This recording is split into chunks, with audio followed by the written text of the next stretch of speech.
Welcome, guys, to How the Frack We Got Here, a show that takes the news and events of the week and try to make sense out of it all. I'm your host, the most Will Buchanan, and on this show, we simply are all about the facts. There are plenty of news stations out there that simply want to do anything short but inform you. Here at How the Frack We Got Here, that's all we believe in. We go up to the left, we go up to the right, we go up to the middle of independence, we go after all sides because there's more than one side of a story to everything. And you need to know it all in order to actually formulate your own opinion. And that's what we try to do here at How the Frack We Got Here. Thanks for listening, and hold on. It's going to be fun. All right, guys. Today's date, February the 15th, 2023, and this is How the Frack We Got Here. I'm your host, the most Will Buchanan, How the Frack We Got Here. We do take the events of the week and try to make sense of it all. Before we do get started, guys, let you know that we are a news podcast. We do try to watch our language, although, albeit most of the time, words do fly. Also, at the same time, there may be things that might be shown that might be too intense for younger viewers, so viewer discretion is advised. Aside from that, welcome. So, where do we go to from here on this? Considering that I am not going to lie, we might as well start with let's start with something easy stuff. We got to go easy stuff because what we're going to get into a little bit later because it's Black History Month and unseasoned mayo are wilding, and trust me, they're wilding. But even more so that they're wilding on Biden's next pick for the IRS, that they are grilling him. And keep in mind, that man that's being shown there is Daniel Wefferle. He is Joe Biden's next pick to run the Internal Revenue Service, the most three dreaded letters in the English language for a lot of Americans, the IRS. Well, he is actually on the Hill right now, being grilled by conservatives over the $80 billion modernization. Now, for a lot of y'all that don't remember, Biden and company did get a bill passed to get funding in the amount of $80 billion for the IRS to improve a lot of things, to improve audits, to improve tax returns, and a multitude of things. Conservatives, on the other hand, decided that this was a perfect time to sit there and say that the IRS is going to go after everybody who's not a millionaire or a billionaire, which is simply not the case. Anybody who's ever dealt with the IRS, called the IRS, filed a tax return, have always said the same thing. It's slow, it takes a lot of time, and by the time they get to you, you almost forgot about it.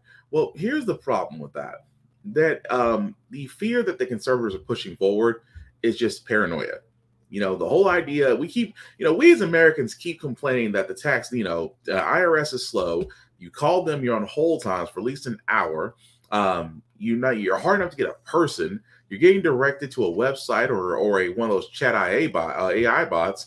But now that we've given them the tools they need to actually get proper staff to hopefully cut down on wait times, give faster responses, people think that, this is just going to lead to a lot of people being audited for no reason. Let me tell you something.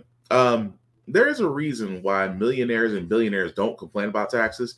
They don't complain about taxes to the level that us normal folks complain about taxes because they know they're covered. At the same time, they have CPAs, they have former IRS former IRS employees, tax audit lawyers. But be that as it may, it's just not what the Republicans are trying to paint the smokescreen on.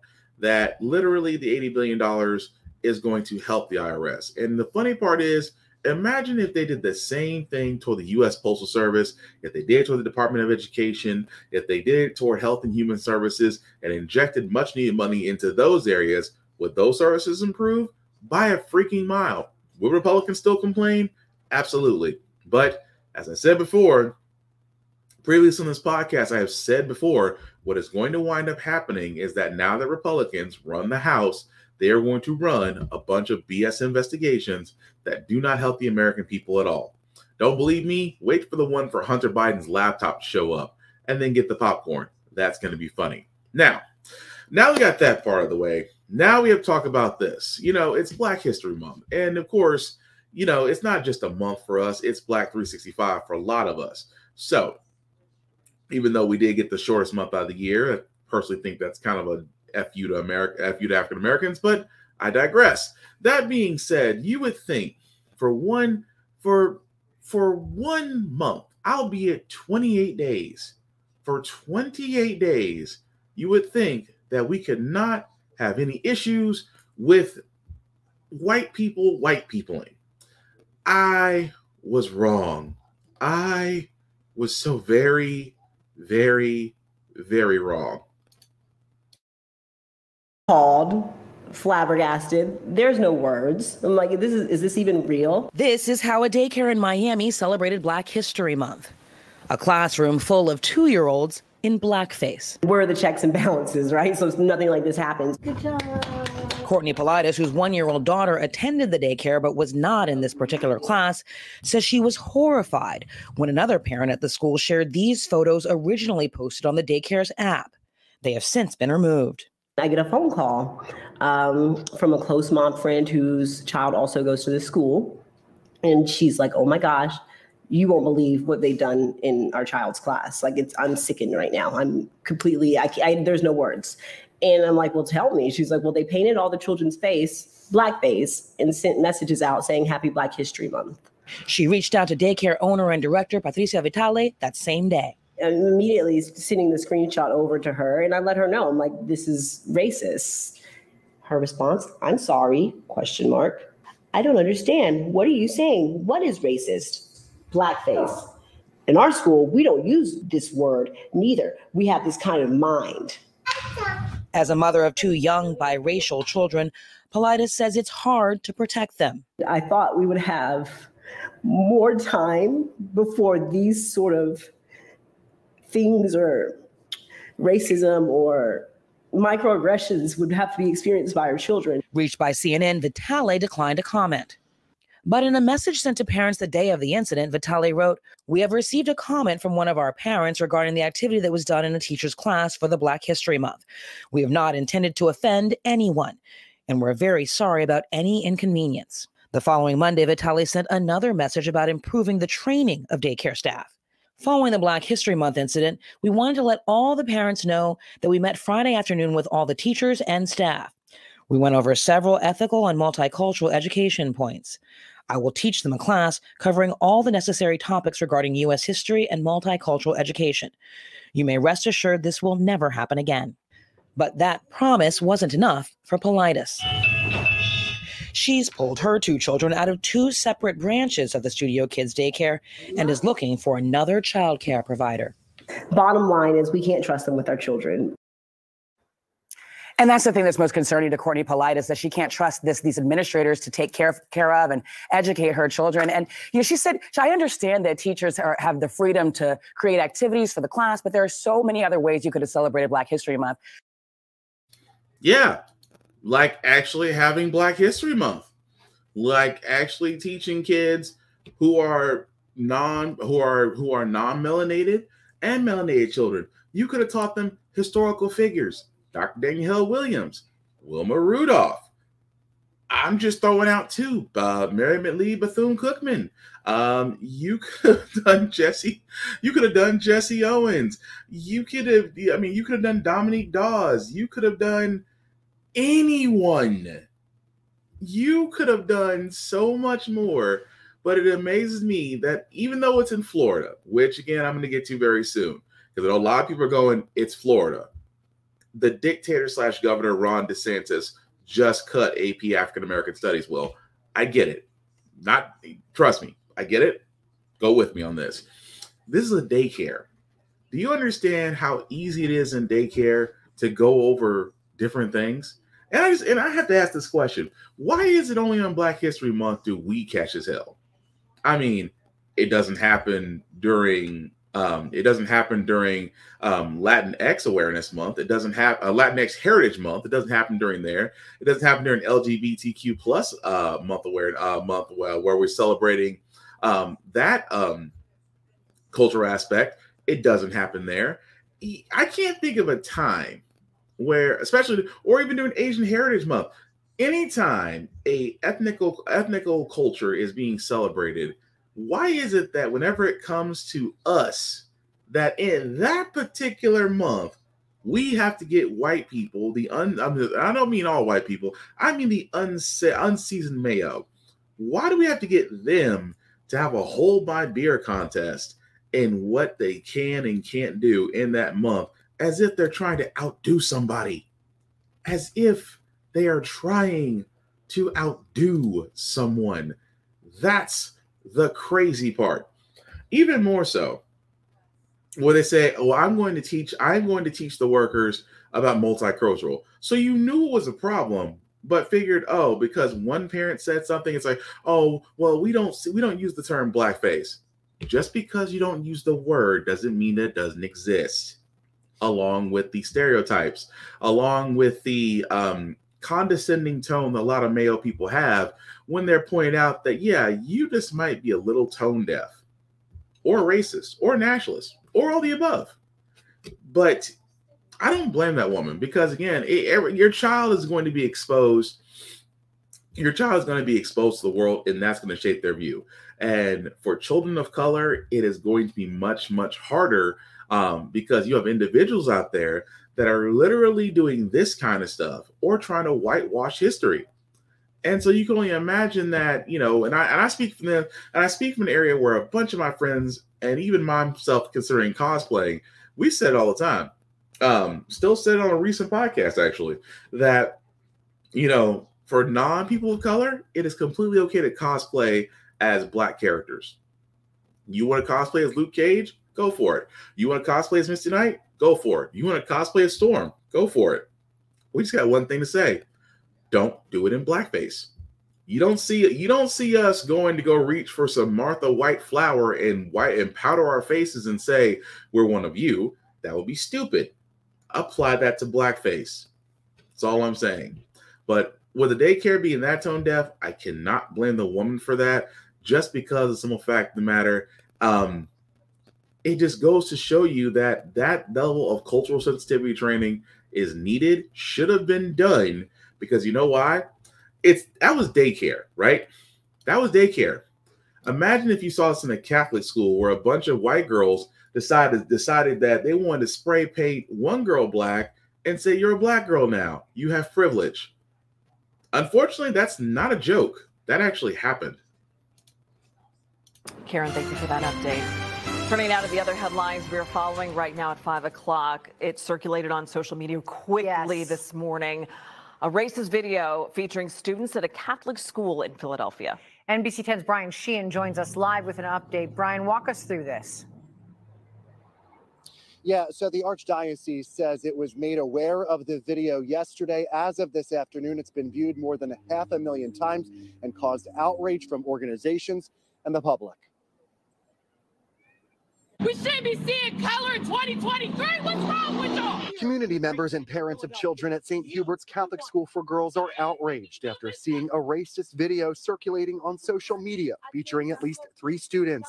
In it, one girl sprays another girl's face black, and you hear one girl making a comment about slavery. Other girls are also heard laughing in the background. How dare they?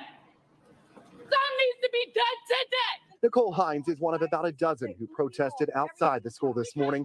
This parent of a former St. Hubert student says she pulled her daughter out during her junior year after she repeatedly experienced racism. They would scream the N-word, or they would, just a lot of microaggressions, pull on their hair and laugh about it, video it. School officials condemned the actions of the students in the video, putting out a statement saying, "We are extremely disappointed to learn that anyone associated with St. Hubert's would act in such a manner, which is entirely inconsistent with our values. Please be assured that this matter is being actively investigated. All those responsible will be disciplined appropriately in accordance with our school handbook." The question begs, when will America lose its obsession with anti-Blackness, racism, and hatred? So that's what the question is, and who's going to do something about it? The Archdiocese of Philadelphia says those students in the video are not present in school and are being disciplined appropriately. I want justice. I want reform. They have to do something. This cannot continue.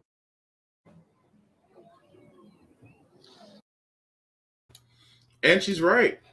Something definitely needs to be done, because, again, keep in mind what I just told you. I just showed you a daycare in Florida that had no problem with blackface. That was a Catholic school in Philadelphia where white girls decided to spray one girl and, go from there. The video's out there. The video's out there where it literally says, "Oh, you're now. You have the privilege now. You can get curls. You can get braids now." Do you understand the level of cultural insensitivity that is? And it was like, but it happens. It's like not that it happens at a religious school. It happens everywhere, because you know what that behavior is. That behavior is learned, taught, yes, but learned. Do you think them unseasoned mayo learned it just because? 9 times out of 10, check the parents. Check the parents. Check the environment that they're in, because I guarantee if someone that they looked up to said it, they thought it was okay. And even more so, this is why I keep saying, you know what? Even though CRT is not being taught in schools, it probably should be, because we could avoid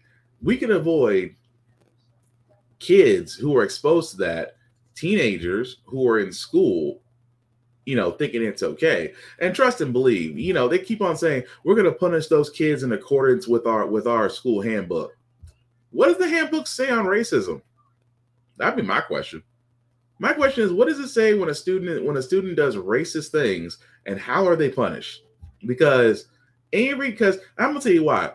It's easy to say expulsion. It's so easy, because it's easy to say expulsion, because that's 9 times out of 10, that's what we want. But we don't want it. You know what I want? And this is just my suggestion for behavior like that.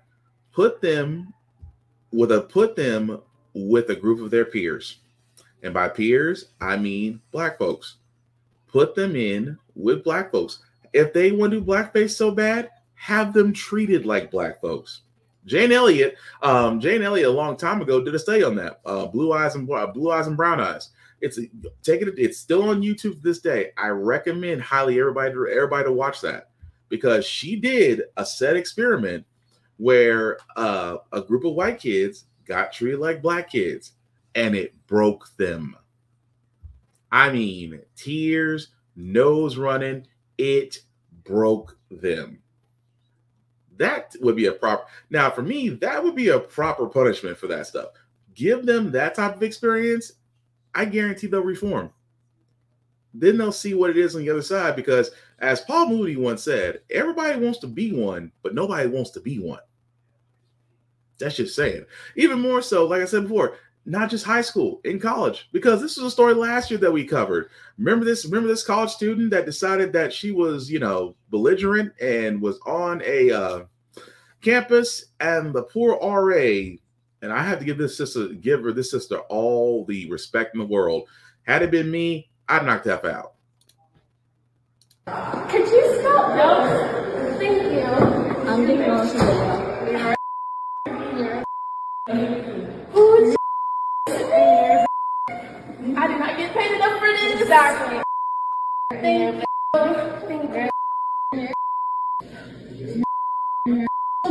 Yeah. Phone video. Me too. I got so. No. You're drunk. You're crazy. Let me put this down.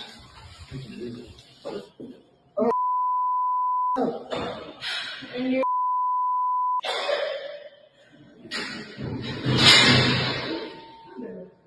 Are you okay? Please tell me. Yeah. You're Girl, what is wrong with you? What did I do to you? And long story short, for all those that don't remember, her parents pulled her out of the University of Kentucky before she could be disciplined, because her parents were well off and actually put her in another school somewhere, and she learned nothing. She literally learned nothing. And the sister that's in there, sister that was restraining her, you were good. You are a saint. Because had it been me, and I say this a long time, and I say this all the time, had it been me, and I tell this to my son. I tell this to my son and my nephews and niece all the time. I say it because it was said to me. They could say anything about you that they want to, But the moment they put their hands on you, handle it. And, you know, as you get older, as I find myself getting older, I have to find myself in those areas where it's like, if I was in that situation and that happened to me and I got a drunk, belligerent Howley in front of me and he's sitting there calling me everything but a child of God, I'm not gonna lie, I probably would have swung. I'm gonna be honest. I would have swung. I would have swung. I mean, you can only verbally take so much, and restraint to the sister in that. But yes, it goes back to the point I'm making about they don't get to learn. You know, kicking them out of school. You know, in her case, she was charged. She pleaded to a lesser charge, but eventually, yes, her parents pulled her out of school, but she learns nothing. She got bailed out. Similar to the daycare in Florida, they got bailed out because there is no repercussions during Black History Month when stupid stuff is done like that. And that's the part that needs to change. Now, again, I am not saying to completely get rid of them. Not for students, not for younger. I mean, because children can be still saved. Children can be saved up until a point between teenagers and adults. Because once you get that certain line that they cross, you can't change them. They are set. They're going to be exactly what people have, you know, their experiences, their environment. They're going to be exactly that. But as kids, you can correct them. As teenagers, you can correct them. As adults, it's damn near impossible. And I'm just being honest about that. It is impossible, especially when it comes to the fact of getting them to understand that, yes, there are people out there that look differently than you, but at the same time, respect should be given on all sides. Or, you know, disrespect is usually met with the with swift response. I'm not condoning violence, but I understand. But again, I don't know what it is about Black History Month that, you know, that white people want to wild out.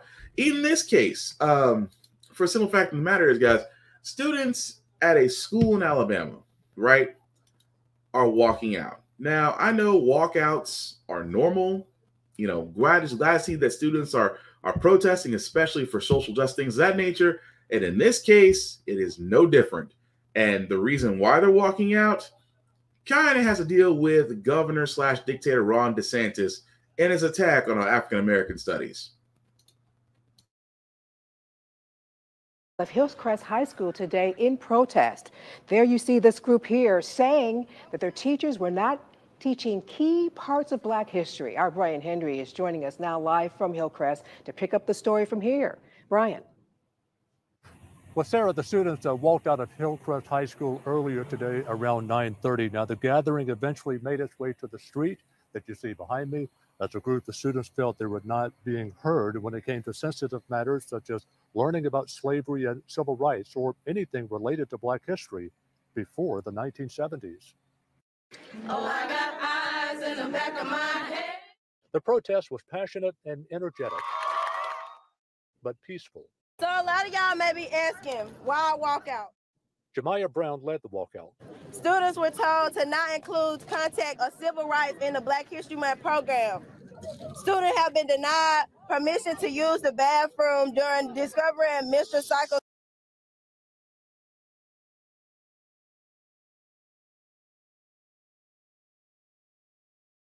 starting. And there's more, according to Brown.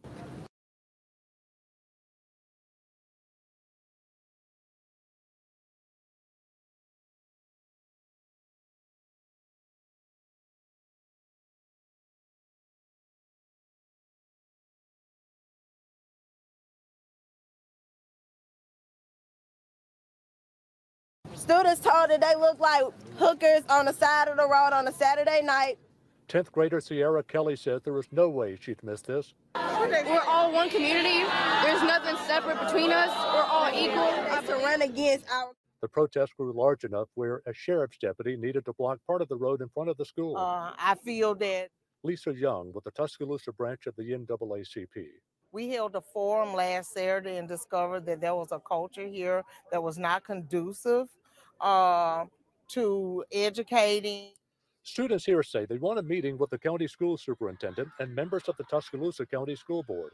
The protesters say they would like to see a school administration that reflects more of its student body. 55% of the school population is Black, according to the students. As a collective group, as a body, we should come together and fight against this. The walkout ended about 40 minutes later with students returning to their classrooms. Points made, concerns aired. All indicated there could be another rally. And I applaud those kids. I applaud them because, yeah, we keep saying the whole time that kids, don't seem interested in school, don't seem interested in learning. And yet in Alabama, Birmingham, Alabama, of all places, you have a student body that sat there and asked the teachers, why are we not learning more about African-American history, specifically slavery, and those times that make some white people feel uncomfortable? And they asked the question, why is it that we are not getting, why is it that we can't talk about this? Why is it that it is so difficult? And, why, the unseasoned Mayo will always argue that, we don't want to make, and it's like, they'll say, well, we just want to make sure it doesn't have any woke or indoctrination or things of that nature. Oh, you mean like you don't want people to know about the dark history of America? Because America has a dark history. It does. It is not all blue skies and rainbows. Don't believe me? Look at the reason behind Thanksgiving. I'm just going to leave it at that. I can tell you about the internment camps. I can tell you, slavery is an easy layup because that's a dark spot in America's history. But trust me, Stonewall, we could talk about that. We could talk about the riots. We could talk about the burnings in Chicago. We could talk about the burnings in New York, the riots in Detroit, the riots in Chicago. We could keep going down the line about famous Black towns that were successful, that were either drowned out and made into lakes or burned down by white mobs, similar to Tulsa. We could talk about that. But it is amazing how many periods in America's dark history that for a certain percentage of white folks out there don't want it to be taught. Why? And again, that's why I say a lot of us, because I say this all the time, not just for my melanated people, but for my Latinx, my Hispanic people. Our contributions as far as people of color to this country are not just limited to what you see in your history books. I highly encourage you guys, go out to your local libraries, because there are so many more books that you can find about historical figures that need to be taught, that need to be shared, because their contributions to America are limitless in number. But it's amazing that of all those things that the Mayo want to focus on, they focus on the fact that, well, it's just the fact that, do we really need to talk about slavery? Yes, considering your people benefited from it and mine suffered for it. Absolutely. But again, that's not the only thing white people are white people about during Black History Month. Imagine woman with 3 felonies. Quiet, you. Imagine, and I say this, and I said, imagine as you will before we go to the next story. Imagine you're a fan. Imagine you're a family of color, and you are constantly harassed by one woman knocking at your door, one white woman knocking at your door constantly that you call the police multiple times on, and that nothing has been done. And it's a scary situation. You don't know what that person can do, and the police aren't doing anything. So what do? You take it to social media. Why? Because if something's viral, it gets attention. Much like this story. Prosecutors have charged a St. Louis woman with 3 felonies, saying she harassed a family at their home, allegedly because of their Mexican descent, and it's all caught on camera. The frightened family says they have called police numerous times about her alleged racist tirades. ABC's M. Nguyen has the story. M, good morning. Good morning, Whit. Yeah,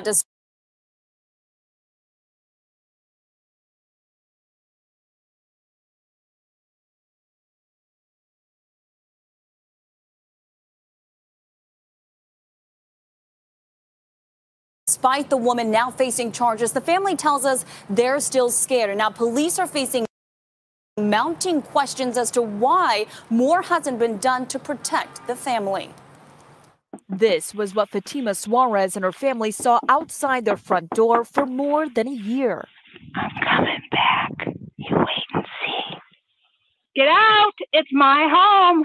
This morning, a St. Louis woman is now facing charges after allegedly terrorizing a family, several incidents caught on doorbell camera video. American citizen angry at you. 54-year-old Judy Klein charged with first-degree burglary, first-degree property damage, and unlawful use of a weapon. This coming more than a year after St. Louis prosecutors say Ring video shows Klein smashing a hammer into the family's front door. Just moments earlier, Suarez, the homeowner's daughter, alleges Klein broke into the family's back door and got into the house while her 4-year-old sister and dad were at home. Judy had her hand up with the hammer. She was yelling, "You're a bunch of illegals." A lot of emotions went through my body. Like, she literally had the opportunity to kill my dad or my sister. A local police department booking data report shows Klein was arrested that day and charged with aggravated burglary and property damage, but that case was not pursued. It made me feel that we didn't matter at all to the justice system. Suarez, whose family is of Mexican descent, alleges Klein then returned to their house multiple times, including last week, hurling racist comments at them and even going through their mail. Get out! You're a bunch of illegals. You don't belong on American property. Do you have something to do with 9/11, Jack? In these later alleged encounters, Klein didn't face any new charges. I called the police every time. Frustrated, Suarez decided to post the Ring videos on social media, which recently went viral, sparking outrage and questions about why police weren't taking action. They took too long with the charges. I mean, just now, that the video got viral, I was able to get answers. As of Thursday, the St. Louis Metropolitan Police Department said Klein was not in custody. They went on to say in a statement, "We will not be commenting any further as this is an ongoing investigation." ABC News could not reach Klein for a comment. I don't know if this time she might take a gun or something. I want my family to feel like they can be in peace in their own home again. The Suarez family sought an ex parte order of protection to keep Klein from contacting them. That hearing is set for Wednesday. Eva? Let me tell you something. I feel for that family. But you know what's so funny? I won't say funny. It's odd. Because you want to know what's odd? That you don't have groups that are usually for gun ownership coming forward and saying this family needs to be protected. You don't have groups like the NRA saying, well, they need to arm. This is the reason why we arm ourselves. Well, this is the reason why we have the Second Amendment. They don't. You would think for a golden opportunity to actually prove that what they stand for would be perfect in this situation to defend this Latino family and say, yes, they need to arm themselves, but more needs to be done. But think about what that girl said the entire time, that this kept going on and that they called the police. Police did nothing. The woman came back, even broke in and called them everything under the sun. You're illegals, you don't belong here, and did damaged door with a hammer, broke in. I'm gonna be honest with you. If that ever happened to my family, I'd probably be in jail. I'd probably be in jail because I'd be exercising my Second Amendment rights. That's just me. You break the door, you catch a stray. That's just the way I feel about it. But it is amazing that the police didn't do anything until this went viral. Once this went viral, then all of a sudden, we must investigate. No, because you got caught with egg on your face. You got caught sleeping on the job, because it's just like the woman said. Imagine she came back with a gun. Imagine she came back, did more damage. Because a lot of people be asking about the law enforcement's response because, if, like I said, and I hate to say this, she's Mayo. I don't know what it is, but I remember a long time ago, I forgot who said it, that to this day, I'm slowly starting to believe and concede to, because whenever it comes to rules, there are certain laws for them and rules for us, and they are different. Because how else do you explain that a woman can constantly go to constantly goes to another person's home and harasses them and comes out of it unscathed, untouched, if you will. And even more so now that the police department is now, oh, we're conducting an investigation. On who? The officers that ignored it? Or their commanding officer that knew about it? Because trust me, there's going to be some heads rolling, because again, when it's on social media, you get attention. And that's what a lot of people now do today. That's what people do nowadays. If you're not getting a response or you're not getting traction, put it on social media, because outcries equal action. Anger equals action, and negative attention. And they keep on saying there's no such thing as bad publicity. Publicity moves things faster than money sometimes. And trust me, they're going to have a good old time trying to explain that one. But had it been me to protect me and mine's, like I said, I don't condone violence, but I understand. But moving right along, guys, at least there is some good news when it does come to Black History Month. Of course, we do know that Governor Ron DeSantis, Dictator DeSantis, as I'm going to start calling him, has successfully curtailed African-American AP sites in Florida. Governor Murphy out of New Jersey said, no, we're going to increase it. He's actually expanding the course from one school district to actually 26 now, saying that pointing out to Governor Ron DeSantis, quote unquote, prioritizing political culture wars over academics. And I'm for that. I mean, who knew out of Jersey of all places that there would actually be some progression? And I can't knock that, because it goes back into what I said. That we need to teach the full history. You've heard it a lot of times. Black history is American history. And even more so that you have a governor that understands that, is wanting to push forward on that, and I cannot knock it. I actually applaud that, even though it's New Jersey. But just saying, at least one governor gets it, because DeSantis is trying to fight. DeSantis is like Trump 2.0, and I'm going to keep pointing this out very soon, because number one, presidential, we're coming into the next year. Next year is presidential candidacy, as the presidential candidates coming out. I'm sorry, let me try it again. Next year is the presidential candidates coming out. And trust me, we know of two already. One just recently announced, and we already know that the former failure-in-chief is wanting to run again if he's not in handcuffs, but we'll get to that part a little bit later. However, I must address my backwards state of Tennessee, progressively backwards Tennessee. Why? Because there's a certain bill making the rounds, and if passed, will not only hinder cultural sensitivity, it's pretty much an attack on the LGBTQ plus community. I apologize if I messed that up. Reporting on a topic we've been keeping an eye on. And the latest fight, yet another fight, you could say, considering the conversation we just had, and the culture wars in America, relates to drag shows. Across the country, we're seeing lawmakers propose restrictions on these kinds of shows.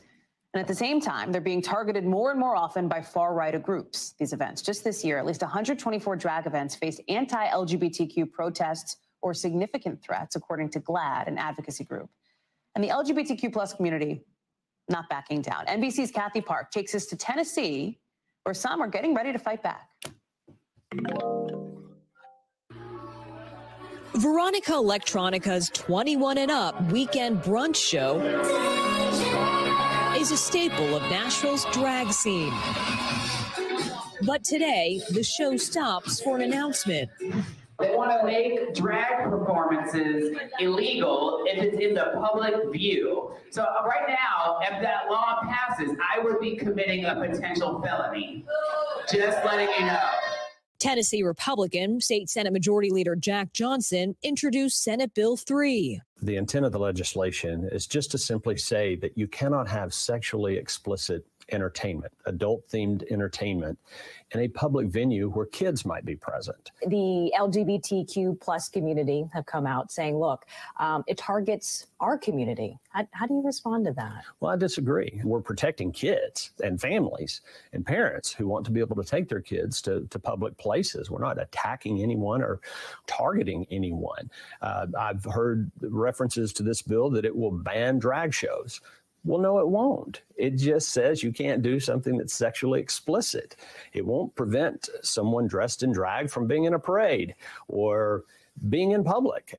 But Veronica and LGBTQ advocates worry this legislation could create misconceptions that drag is inherently sexual. I don't know who will be the drag police to judge whether my performance was adult-oriented. What does it mean when someone who is dancing shakes their hips? Cheerleaders clearly do it. Dance teams clearly do it. If a drag queen does it, does that suddenly make it sexual? Bianca Del Rio, love that dress. The audience for drag is growing. Drag Story Hour, a nonprofit that holds book readings for kids with drag hosts, went from 1 chapter in 2015 to 45 in the U.S. today. But interest in drag comes amid Republican lawmakers in at least 5 states considering bills to limit drag when children are present.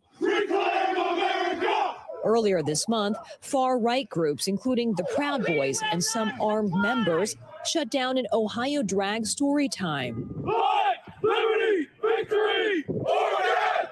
Tennessee has seen 6 events targeted, plus swirling outrage online over videos like this one, showing what appears to be children handing dollar bills to a drag performer. There have been news reports about some of these events taking place where parents are there with their kids and they were mortified.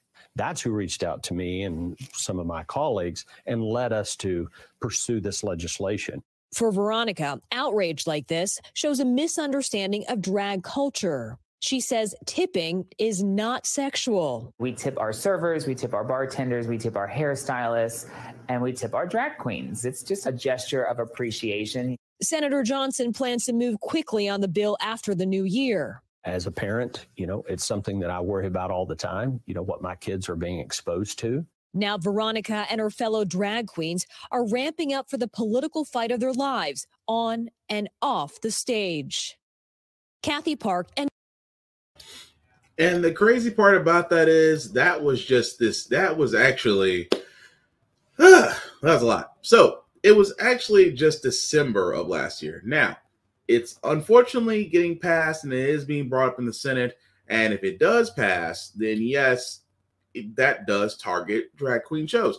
Let me tell you something. I mean, there's a thing out there called Drag Queen Story Hour. Try it again. There's a thing out there called Drag Queen Storytime, which, again, I love. Number one, it teaches kids that it's okay to view people that are different than you and still be able to have a good time. 2, it encourages reading. I'm going to be honest. If you've been around Tennessee, especially with a lot of kids, I heavily encourage that mess because you can tell a lack of reading definitely shows. And I mean, it shows a lot. So the Drag Time Story Hour, Drag Queen Story Hour Time Hour is number one, a great thing because 2 parts: encourages reading, introduces cultural sensitivity. It gets kids comfortable with things that don't look like them, It gets kids comfortable with individuals that don't look like them, and that's completely fine. But it is amazing to me that you have those out there who think that, oh, well, drag queen is sexual. It's kind of funny always coming from conservatives, because don't conservatives get caught with LGBTQ plus people all the time in secret affairs and marriages? I'm like, you love them in the closet, but you shun them on the outside. How very Christian of you. I'm just going to point that one out. But no, it is crazy to me that even in our progressively backward state of Tennessee, that you're a state senator say, well, my constituents, what you mean to say is my constituents that pretty much pay my PACs are the ones complaining about the drag queens, that we must do something about them. No, you don't. You can let them be what they're, again, as he says, the law states that any acts of sexual conduct when children are around, are prohibited. Really? So are we going to take away cheerleaders from high school games? Are we taking away cheerleaders from Titans games? Are we taking away any type of female cheer squads in any function in Tennessee? Because under that law, that's what it means. Oh, well, does it also mean that, women in Hooters will no longer be able to dress the way they are? Or will women at Twin Peaks no longer be able to dress it the way that they are? Because if you've been to Twin Peaks or Hooters, you see where I'm going with this. Because under that law, it would basically qualify that. It would make it a felony. So a woman working at Hooters or a woman working at Twin Peaks could basically commit a felony because there's a 5-year-old staring at her, and only because he doesn't know. Just saying. But it's amazing to me that that's what they want to do. Like, in order for them to get to this point, they have to turn around and sit there and say, "Oh, well, it's only because we saw a kid giving a drag queen perform $1." And there's a lot of you folks that give money out to panhandles on the side of the road all the time. We don't call you out on it. At the same time, they're performers. Performers get tips. But that just goes to show you how narrow-minded the state legislature is. And not just Tennessee, but as you can tell in 5 other states, they're just trying to limit a performer for what they're doing. But at the same time, I'm just curious, if you're going to stop drag queens from performing where there's children, because yeah, they can sit there and say that their shows can be adult, but let's be honest, it will be escalating. Say for instance that law does get passed. If that law does get passed, that means that drag queen performers will have to make their shows adults only. Y'all will still have a problem with it. Y'all can sit there and say, "Oh, but the kids don't want to be exposed to that." You expose them to religious schools that pretty much do more scandalous shit than a Jerry Springer show. But you're worried about a drag queen. Spare me your fake clutching of pearls. That's all I'm saying. But I did talk about dictator Ron DeSantis because Ron DeSantis may have gotten his wish. And what I mean by that is, guys, is that you guys, if you were paying attention to my podcast last week, I said that DeSantis didn't like the fact that Disney did not agree with him on his Don't Say Gay bill. Matter of fact, they actually spoke out against it. Well, Ron DeSantis realized that, hey, Disney kind of governs themselves in a county called Reedy Creek, where Disney basically operates like a mini city unto itself. Well, Governor DeSantis actually had a bill put in to give him control of the special district, and it passed. It passed overwhelmingly. So what does that mean? That means that the bill would rename the district to the Central Florida Tourism Oversight District, which means that what it's setting up with is that it's setting up for a nice little legal battle between Ron DeSantis and the Disney company. Now, I know a lot of you people are thinking, well, it's Disney. How bad could it be? You really got to take into consideration this. And I don't think DeSantis has really thought this through. Number one, the Disneyland and its surrounding parks have been a cash boon for Florida. Now, with that being said, you don't think that Disney will not turn around, uproot itself, and leave and go somewhere else? You not think another state will gladly take them on? And not to mention the fact that the economic burn it would take if Disney were to leave, because hotels, resorts, restaurants, everything around them benefited from Disneyland.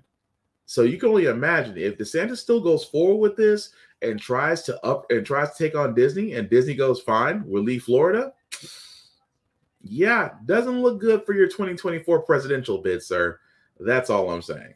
But again, we'll follow that story as it goes along. Now, the other story I want to get to, you guys, is literally a weird one because there was a derailment that happened, and for the longest time, it wasn't reported until now. In Ohio, residents are demanding answers as they are being told it is safe to return to their homes. Alex Brachet is in Ohio with more. And Alex, we hear that people and animals are feeling the effects. Good morning. Good morning, Robin. Yes, we've heard that from residents in East Palestine. It's why we have moved 2 towns west of there. But this morning, Robin, there are more questions than answers. This morning, as residents are told it's safe to return home, unanswered questions remain about potential lingering contaminants from the massive fire and hazardous chemicals. We are recommending that people in the community consider using bottled water. This surveillance video obtained by ABC News shows a train about 20 miles outside of East Palestine, less than an hour before that 50-car derailment. The NTSB believes those sparks are from what appears to be a wheel bearing in the final stage of overheat failure. Norfolk Southern says with the EPA, it has completed more than 115 in-home air tests and that none have detected any of the substances related to the incident. It says it's conducted more than 400 tests total. Yet officials are reporting that 3,500 fish across 12 different species have died in Ohio's waterways, and some residents report their pets, including cats and chickens, have died. In East Palestine, these gas detectors dot the town, this one hanging from a stop sign across from Ashley McCullum's house. What caused it? Train derailed. So I don't know if we'll ever have that sense of feeling safe. And now, in spite of the clean air reports, she's moved her children to different schools after they complained of headaches and pains following the derailment. Now, consumer advocate Erin Brockovich, who fought for clean groundwater in her California town, has stepped in to help. They've been giving misinformation. They don't trust the information that's coming in, and they were scared. The governor here says he understands the town's anger. There's a town hall scheduled for tonight. George is expected to be spirited. Spirited. That's the word we're going with. They're going to be pissed. Again, that happened in East Palestine, Ohio, where a train derailment happened. Now, you're probably wondering, because we don't really hear a lot about train derailments, why did this happen? Well, you can actually tie this to Trump. And what I mean by that is there was a rule that was passed in Barack Obama that required trains carrying hazardous flammable materials to literally have electronically controlled pneumatic brakes, or ECP brakes for short. Now, then, this was done under Obama to have all trains carrying hazardous flammable materials to have ECP brakes. Back in 2017, Trump administration rescinded this because the industry said it would cost more than $3 billion to implement.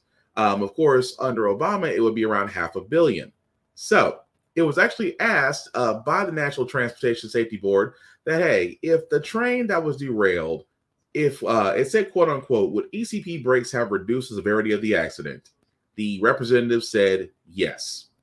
So in so many ways, if we could tie this together, that yes, Trump and his administration may have actually caused this issue to where basically, yeah, his rescindance of that particular component on trains carrying that type of material, simply put, could have led to this derailment.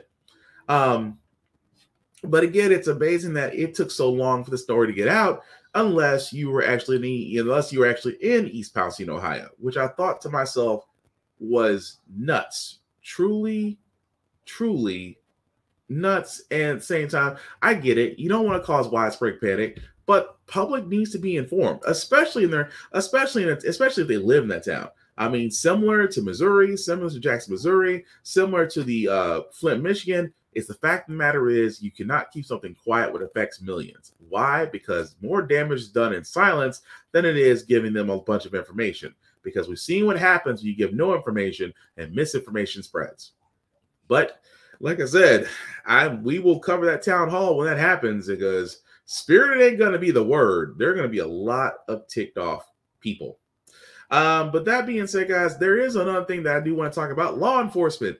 That apparently the subject of de-escalation is starting to again gain tracks. And because the death of Tyree Nichols and so many others, aside from looking into police reform, they're starting to look into de-escalation. And someone has finally said what me and so many others have been saying, that de-escalation training, when used with law enforcement, is effective.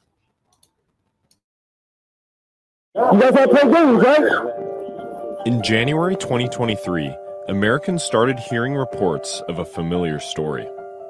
29-year-old Memphis resident Tyree Nichols died in police custody, yet again calling attention to discussions around police reform.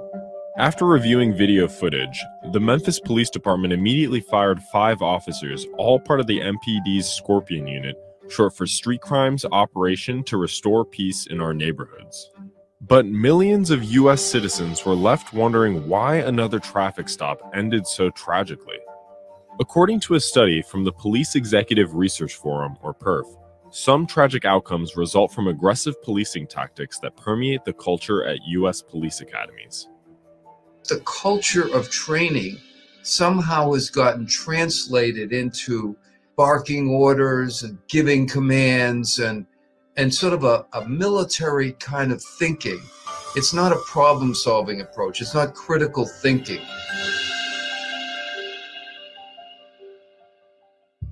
Compared to other developed nations, studies show that training in the U.S. police academies is in some cases drastically shorter. A 2018 Justice Department study of state and local law enforcement training academies found that the average length of core basic police training in the U.S. is 833 hours or less than 22 weeks. In comparison, police recruits in Japan get between 15 and 21 months of training, police in Germany get 2.5 years of training, and training in Finland takes 3 years to complete. But time spent training isn't the only differentiating factor, according to the PERF study. So in this country, traditionally the way the police are trained, when they see someone with a knife, is the first thing they do will to be pull out their gun and to bark orders. In the UK, when someone pulls out a knife, they don't have firearms. The first thing a person in the UK will say is, hold on, what's your name? As they're backing up, as they're getting distance from the person. PERF is pushing for new training tactics that have documented success. In 2019, researchers at the University of Cincinnati published a study on the impact of modern de-escalation training within the Louisville Metro Police Department in Kentucky. Researchers used the Integrated Communications Assessment and Tactics Program, or ICAT, developed by PERF. Over 2 days, ICAT trainers taught de-escalation tactics and critical thinking skills to a group of 62 officers, and the impact was judged to be considerable. After conducting a pre-training, post-training, and 4-month follow-up survey, researchers found that LMPD officers who had participated in the brief training experienced a 28% reduction of use of force incidents and 36% fewer injuries than their peers who had not been given the training. In addition, there's a 26% reduction in injury to citizens with officers who had the training compared to officers who did not. Turns out that actually using a critical decision model, slowing things down, time and distance, and communicating is not only safer for the person you're dealing with, but it's actually safer for police officers. Even though research showed that evolved de-escalation training is valuable for officers and citizens, often police budgets don't allocate significant funding for their training programs. A 2020 survey revealed that 71% of U.S. police agencies spend less than 5% of their budgets on recruit training. In Memphis specifically, the police department spent roughly $270 million in 2020, but only $15,500 went towards seminars, training, and education. Our training is outdated, antiquated, and it is trying to do on the cheap what other places have done in a comprehensive way. There has to be a national commitment to want to fundamentally to identify, train, and to compensate police at a level that makes them professionals. Until that's done, we're going to continue to see these kind of instances. To a certain extent, he's right. That unfortunately, until something changes, we are going to keep seeing more of the same. Now, it is also amazing to me where you literally have Biden that came out and said, we're going to get more money. And he keeps on saying the whole time, the states have the funds we sent to them. Now, it depends on what they do with it. That's all it comes down to. But if I was in Memphis and you got a $270 million budget, but you're spending less than $16,000 on training seminars, and education, where is the remainder of that $269 million and change going to? That would be my question. Because I said it before. The thing about it is that you want policing to change. Look at what these other countries are doing. Look at Finland. Look at Japan. Look at New Zealand. Look at Australia. Look at London. Look at England. All these countries are doing things differently. They are actually giving their policemen more training. They're actually giving their policemen a similar seminars, things to go to. They're teaching them de-escalation tactics. Whereas in America, they believe in intimidation, use of force, which again, we've seen how wonderfully well that has worked out since the beginning of how law enforcement actually started. But let's just be honest, goes right back to slavery. But the thing is, he's exactly right. De-escalation works. Police reform works. Now, whether or not we can get Americans to agree with it, along with the rest of the states and governors and Congress, is a whole nother story. But they cannot ignore the data, unless you're on Fox News. But our last story before we get to our feel-good news segment is, well, this is almost a feel-good news. It's almost a feel-good segment because, again, how many more times, especially in the South, do we turn around and we see a man who has been wrongly accused, where a good chunk of his life was taken away from him, only to finally be exonerated, and just to finally be hearing the words, "You're free to go." It happened to this man. The conviction of Lamar Johnson in State v. Lamar Johnson, calls 22-941-37068. Is hereby set aside. 49-year-old Lamar Johnson spent half of his life in prison for the murder of Marcus Boyd. For nearly 30 years, he has maintained his innocence. We showed that the city of St. Louis and the state of Missouri is about justice and not defending the finality of a conviction. Special prosecutor Jonathan Potts says they spent a year investigating this case before filing a motion in August of last year to get the conviction thrown out. We actually brought the true murderer out, and he confessed in the open courtroom and admitted that he and not Lamar Johnson had actually killed the victim. Do you think the justice system truly wronged him in this case? It absolutely did. This case, on one level is about Lamar, and it's about making sure that an innocent person doesn't spend the rest of their life in prison. But it's also about the justice system being accountable for its own mistakes. Activist Reverend Darrell Gray says this is truly liberating. I told him that he is the answer to someone's prayer. Gray says this is encouraging and gives him hope for all of the other innocent incarcerated people. This shows that the legislation can work, that the process can work, that justice can work if you apply it fairly. As Johnson walked out of the holding area a free man, he thanked Circuit Court Judge David Mason, his attorneys, and everyone fighting for his freedom. All of the people who came out and supported me, and his family was overwhelmed and so happy to have him home. He's now going to be able to have those relationships that he's been putting off for the past 28 years of his life. And like you said, in April, I think he's going to be able to walk his daughter down the aisle. Johnson shared these last few words before riding off to start his life over again. I'm glad to be free. I don't blame him. I don't blame that man at all. But yes, imagine nearly 3 decades of your life spent incarcerated and you were innocent.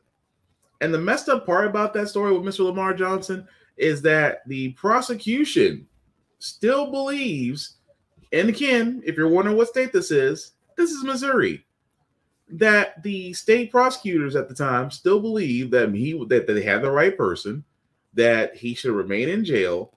And I said that's what always amazes me, that when you really look at the court system, how things are done, evidence, and how it's presented, especially in southern states, and I say this all the time, it always seems to happen a lot more in southern states than it does in northern states, that once a conviction is done, once they get the guilty verdict, it's tossed away and throw away the key. There's never a look back at the evidence. There's never a look back at the conviction, and there was never a look back at, did we get the right person? Because that's how they treat it.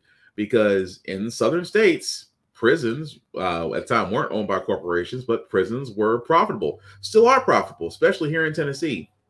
because the more prisoners you can store, the more you can charge the state. Missouri is no different than that.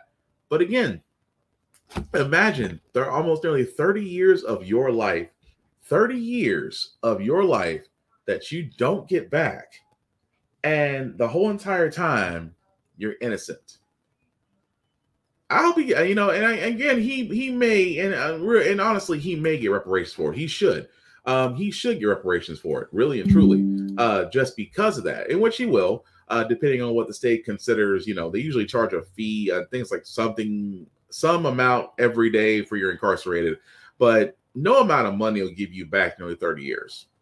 But at least may that man be able to enjoy his days. But again, that's the reason why projects like the Innocence Project exist, because there is a lot of injustice. Who knows how many people are really and truly locked up that are innocent, that may not get the same opportunity as Mr. Johnson did.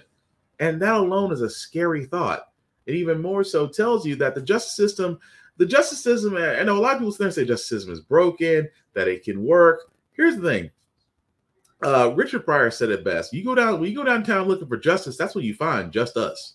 And the justice system isn't broken. It's working exactly as it's designed.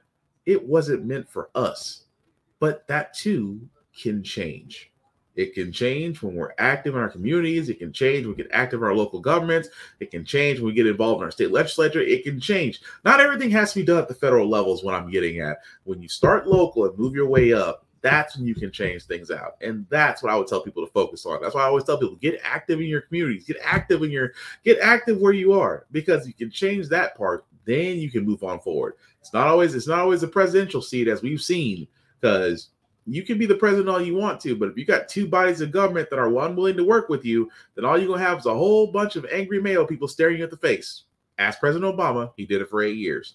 But moving right along, we're going to get to our feel-good news segment, because usually how the Frack got here, we do cover a lot of things that are doom and gloom, sometimes make use of faith in humanity. But hey, it's Wednesday, hump day. Tomorrow's Friday, which is Thursday, and we want to leave you guys out with some positive vibes and good vibrations. And I think this next story will do it, because imagine you being a young woman of color that's simply doing a science project and the police get called on you, but instead of a negative outcome, you get a really cool one. Finally tonight, America Strong. For a moment, a little girl worried she might be going to jail, but instead, she ended up going to Yale. 9-year-old Bobby Wilson is an environment enthusiast. Last October, in an effort to save the trees in her New Jersey neighborhood from the spotted lanternfly, you got one? She was testing a natural homemade insect spray. Yes, good job. Bobby even stomped them as part of a campaign to see it squish it. She was collecting the lanternflies and using the spray to combat the invasive insects that feed on trees. But her efforts were cut short when a police officer arrived after receiving a complaint from a neighbor. The neighbor reported the 5th grader as a suspicious person. The incident made the news, catching the attention of a professor at Yale University School of Public Health who decided to recognize and honor the young scientist. Professor Ijoma Opara telling the audience, Yale doesn't normally do anything like this. This is something unique to Bobby. We wanted to show her bravery and how inspiring she is, and we just want to make sure she feels honored and loved. Professor Opara organized an event to celebrate Bobby and introduce her to other Black female scientists. Entomologists at Yale's Peabody Museum helped Bobby catalog and mount her collection of 27 spotted lanternflies. Her collection is now officially entered into the museum's database, where it will forever be associated with her name as the donor scientist. Bobby's message to us all tonight: I want to let every young boy or every young girl or even adults know that nobody can knock you off your way to success. And we all can do our part to save the environment, just like me. Bobby already doing big things. Thanks so much for watching. Whit Johnson here tomorrow. And again, that's one of those things where I'm going to be honest, that I loved, because what could have been a psychologically destroying moment for a Black child turns out to be one of the best things for her. And trust me, she's going to Yale. That little Black child going to Yale. You can sit there, you know what? She's got to be the only 9-year-old that can sit there and say that she has her work documented at Yale University. And don't think 10 years from now, she ain't gonna put that application in, which I hope she is. But again, I love seeing stories like that where basically another professor sees her and says, you know what, let me show you what you could be. Representation matters. It matters greatly. But I just thought that was cool. But that's going to do it for this podcast, guys. So I do thank you all for watching, for liking, for letting people know this is live. I certainly appreciate that. Before I do get out of here, some shameless plugging because we have moved to new equipment. So I apologize if the graphics not up. But definitely check out my boy Vaughn at BigVZA. On all socials. BigVZA. On Facebook. BigVZA. On TikTok. On Instagram. He does have beats he does do for sale. He also does his BigVZA. Question on TikTok. Weird dude, but I love him. But definitely check him out. Of course, yours truly, BlackFox447 on all socials. I usually post to give my reviews on everything that I read and watch and play, and sometimes gym stuff because I do a couple push-ups. At the same time, guys, I always want to say this because I want to start 2023 off this way as encouragement. And what I mean by encouragement is to each and every one of you that are watching me and listening to the sound of my voice. There is no competition between me and you. I want you to succeed. I want to be your biggest cheerleader. I want to root for your successes. I want to root for your breakthroughs. I want to root for when you have made it, because the only thing stopping you from getting from point A to point B is not another person. It is simply yourself. Once you remove that limitation, your possibilities are freaking endless. But I will definitely be there to celebrate you, especially if you're Black or a person of color, and even some seasoned male folks. I will celebrate y'all seasoned male folks, but you unseasoned male folks, well, y'all know where y'all can go. But also the link at the bottom, let me make that a little bit bigger for you guys to see. If you'll copy and paste that link into your browser, take you to my link tree. That's the YouTube and Facebook group for all of my podcasts. How the Frack We Got Here, Get Bit, and of course, Offense Podcast. Like, share, and subscribe. Let me know about the show. Did you like it? Did you not like it? Your opinions on stories we covered. And if there's stories that we did not cover, let me know, because I want to do the proper research and bring you back the correct information, because what this show is about is correct information, not misinformation, as a lot of shows do. So also, if you are going to be out and about and traveling, especially if you are traveling either abroad or across states, understand that coronavirus, HSV, RSV, and many variants are still out there. Please, oh, please protect yourself. Please wear a mask if it's required. Wear a mask if you're going to be in close quarters. And if you're sick or feeling symptoms, stay home. The only way we're going to beat this pandemic, because trust me, we are still in the middle of a pandemic, is to take care of ourselves. If we take care of ourselves, then we can take care of others, and that's what's going to get these numbers down. That's just the only thing I ask. But the last thing I'll say about How the Frack We Got Here, guys, it's all about staying informed. We are not trying to reinvent the wheel. We are simply giving you all the information to allow you to make up your own mind, but we are providing a very logical perspective that goes along with it. We do a lot better as society once we're informed. We're progressive. We move forward. We try to right the wrongs of our past by making decisions now that we should have done back then, like electing our first Black woman to the Supreme Court, electing our first Black woman to the Federal Board of Governors, electing our first Black 4-star military general in the armed forces. All great things. When we don't learn from history, we are doomed to repeat it. That's why we keep asking ourselves, why does everything go up by your paycheck? Why do we elect different politicians but still the same old game in Congress? And most importantly, how the Frack We Got Here. Thank you all for watching, guys. Take care of yourselves and each other. We will all get through this. Peace.